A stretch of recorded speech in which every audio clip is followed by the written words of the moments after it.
1960 नंतर मराठी कवितेमध्ये एक वेगळं वळण घेऊन नवीन कवी उदयाला आले आणि त्यामध्ये प्रामुख्याने उल्लेख करावाचा आहे तो म्हणजे नारायण सुर्वे।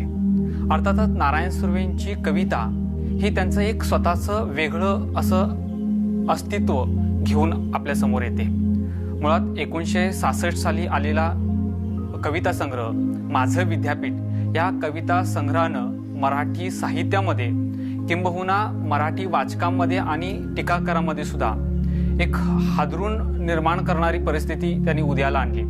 त्याचं एक वेगळं कारण असं की याआधीची जी कविता होती ती सौंदर्यवादी वर्णनामध्ये किंवा ज्या प्रेमवादी कविता आहेत यामध्ये गुंफलेली किंवा निसर्ग दृष्टिकोनाकडे वळलेली आपल्याला पाहायला मिळते।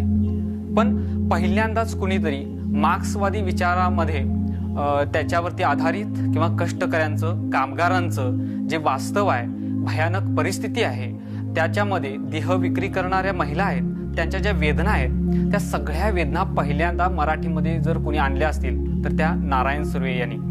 आणि म्हणूनच माझं विद्यापीठ याच्या आधीचा सुद्धा जो त्यांचा कविता संग्रह आहे ऐसा आगामी ब्रह्म, या कवितेनं खरं तर त्यांची ओळख मराठी क्षेत्रात एक भक्कम केली होती। पण त्यानंतरचा माझं विद्यापीठ हा कविता संग्रह त्या पलीकडे जाणारा त्यांच्याच वाटेवरती स्वतःचा एक वेगळा मार्ग निर्माण करणारा ठरलेला आपल्याला पाहायला मिळतो।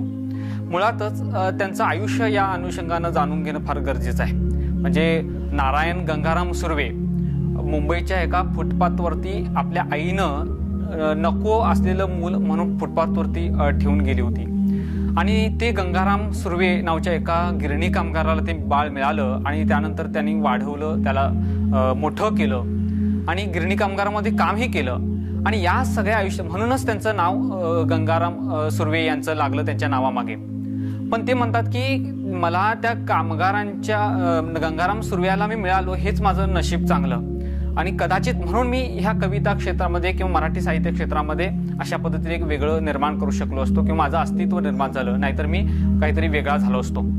यामध्ये एक प्रामुख्यानं गोष्ट अशी लक्षात घ्यायला हवी की 1960च्या दरम्यान एक कविता क्षेत्रामध्ये किंवा मराठी कविता क्षेत्रामध्ये सौंदर्यवादी विचारसरणीमध्ये किंवा एका ठराविक रूपकं आणि उपमा सांभाळून त्याच्यामध्ये निर्माण करणारी कविता आपल्याला पाहायला मिळते। म्हणजे त्यावेळचे जे कवी होते त्या दोन्हीमध्ये कुठंतरी गुरफटून गेलेले असायचे। पण नारायण सुर्वेंनी मात्र स्वतःचा म्हणजे ह्या दोन्ही कुठल्याही गटामध्ये न सामील होता आपल्या स्वतःची एक वाट तिथं निर्माण केलेली आपल्याला पाहायला मिळते। नारायण सुर्वेंचं माझं विद्यापीठ नावाची जी पहिलीच या शीर्षकाची जी कविता आहे तीच कविता म्हणजे त्यांचं स्वतःचं आत्मचरित्र जणू आहे। म्हणजे त्यांच्या एका कवितेमध्ये आणखीन एक वैशिष्ट्य सांगता येईल असं की त्यांच्या बऱ्याचशा कविता ह्या दीर्घ स्वरूपाच्या आहेत। म्हणजे हीच जर माझं विद्यापीठ ही पहिली कविता जर त्यांची पाहिली तर जवळजवळ 48 ओळींची ती कविता आहे। पण ही सगळी एवढी दीर्घ कविता असताना सुद्धा तिथं त्या कवितेतला गेयपणा कुठंही निसटलेला किंवा सुटलेला आपल्याला पाहायला मिळत नाही। कारण की खुद्द नारायण सुर्वे त्यांनी एका लेखामध्ये सांगितलेलं आहे की माझी कविता ही लयबद्ध आहे, मी तो कुठलाही बांधा किंवा साचा सोडलेला नाही आणि म्हणून ती कविता वाटते किंवा कुठलाही लेख वाटत नाही।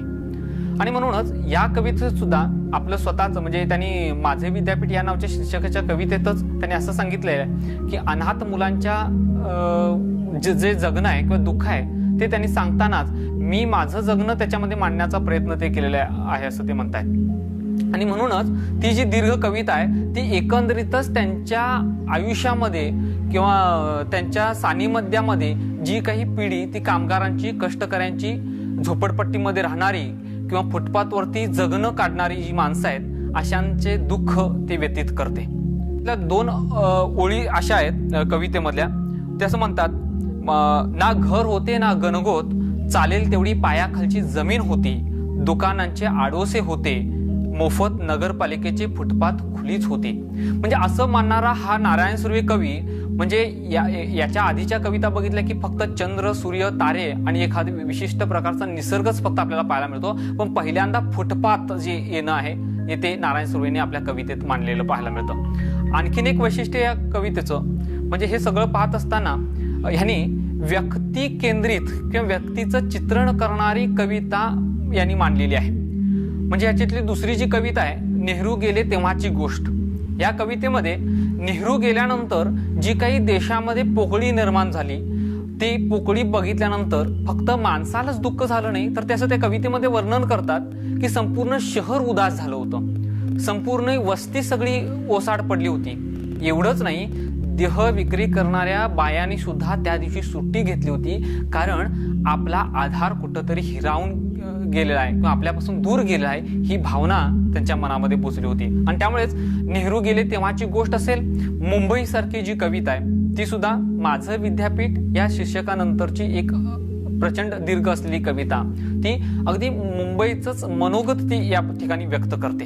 आणि ती सांगते की माझ्या मुंबईमध्ये अनेक जाती धर्माची लोक इथं वसलेले आहेत, अनेक पद्धतीची काम करणारी माणसं आहेत, म्हणजे इथं आलेल्या माणसाला मी पोटासाठी भाकरी पुरवते, मी त्याला उपाशी मारत नाही, अशा मुंबईचं मनोगत त्यांनी त्या कवितेमध्ये व्यक्त केलेलं आहे. हे सगळं करत असताना त्यांच्यावरती एक आरोपही असा होतो की नारायण सुर्वेंना अजिबात प्रेम किंवा या सगळ्या सुखा सोयीच्या ज्या गोष्टी आहेत त्या कधी मानता आल्या नाहीत का, त्यांची रूपकं त्यांच्या कवितेमध्ये आली का.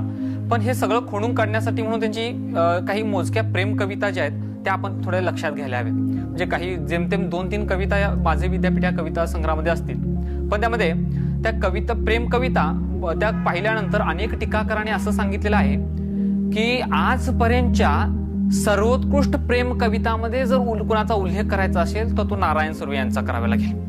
म्हणजे खरं तर त्यांच्या कविता ह्या कष्टकऱ्यांच्या, कामगारांच्या, देह विक्री करणाऱ्या बायांवरच्या कविता आहेत.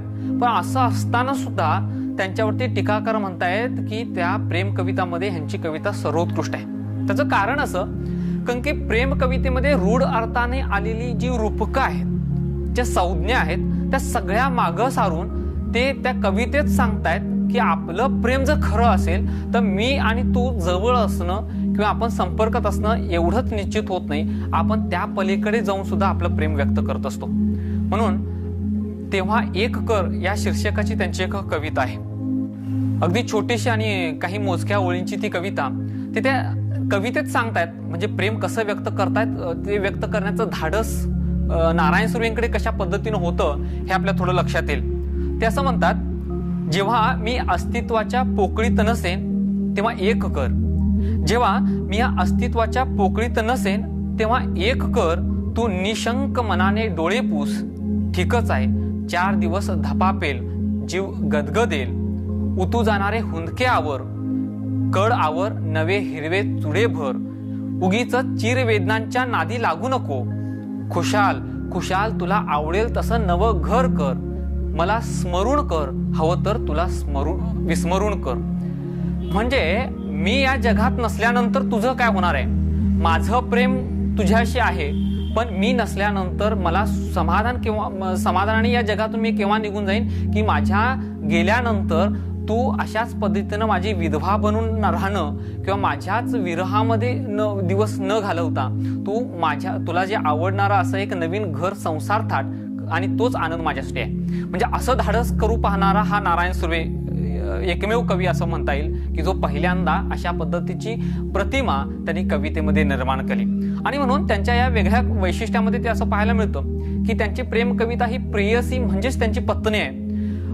ते मुंबई नावच्या या शीर्षकाच्या कवितेमध्ये सुद्धा ते प्रेम व्यक्त करताना ते म्हणतायत की ज्या वेळेस मी लग्न माझं झालं त्यावेळेस माझ्या घरची परिस्थिती अगदी छोटी रूम असल्यामुळे घरात सगळे सामूहिकरित्या राहू शकत नाही, आणि त्यामुळे मला एकदा वडिलांनी सांगितलं की तुझा बिस्तरा घेऊन आता तू घरातून बाहेर पड.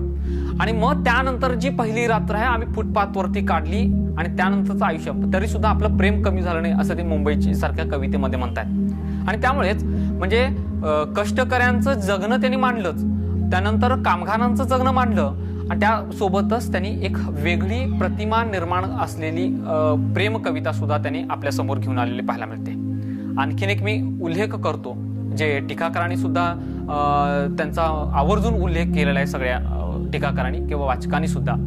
त्यामध्ये जे वेश्यावस्ती आहे, कारण नारायण सुर्वे हे 7वी पास झाल्यानंतर त्यांना सरकारी म्युन्सिपाल्टीमधल्या एका शाळेमध्ये नोकरी लागली होती, आणि ती शाळा होती कामाटीपुरा या मुंबईमधल्या वेश्यावस्तीमध्ये.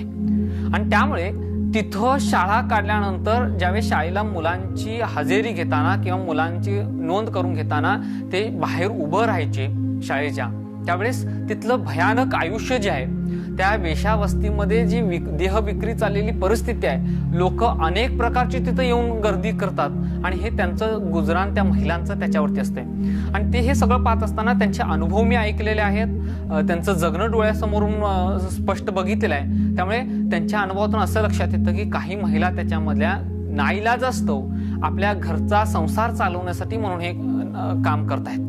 आणि मग हे करताना कशा अनुषंगानं ते जगतायत या पद्धतीचा उल्लेख सुद्धा त्यांनी माझं विद्यापीठ या कविता संग्रहामध्ये त्यांनी केलेला आहे. त्यामध्ये एक कविता जी आहे की शेवटची असेल नसेल नावची, त्या कवितेत ते असं म्हणतात, पॅरिसची संध्याकाळ घालीत असते बिछाण्यावर गुधवट चादर, फार तर खिडक्या नसतील तिथे, फार तर खिडक्या नसतील तिथे, कातडी गोरी असेल, स्तने जांघा फार काय बाकीचे सगळे तेच असेल.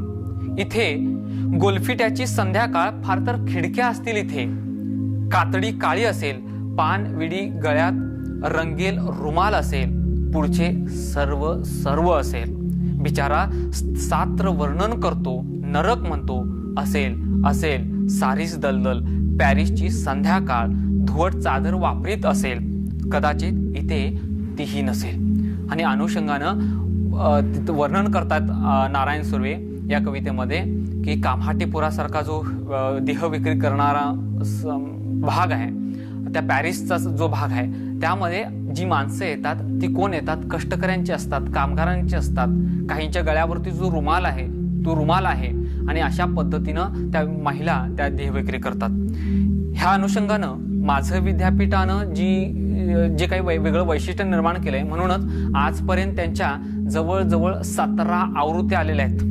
2010 पर्यंत त्यांची जी 17वी आवृत्ती निघाली आहे, यावरून लक्षात येईल की नारायण सुर्वेंनी एक वेगळं अस्तित्व निर्माण केलंय. या कविता संग्रहाला सुद्धा अनेक मोठे मोठे पुरस्कार मिळालेत. एवढंच नाही, नंतर त्यांच्या निधनानंतर अनेक टीकाकारांनी समीक्षकांनी लेख लिहिले आणि त्याच्यामध्ये उल्लेख केला होता, आणि एक थोडे दिवस जर ते राहिले असते तर या संग्रहाला ज्ञानपीठ पुरस्कार सुद्धा मिळू शकला असता. अशा तोला मोलाचा हा कवी अर्थातच नारायण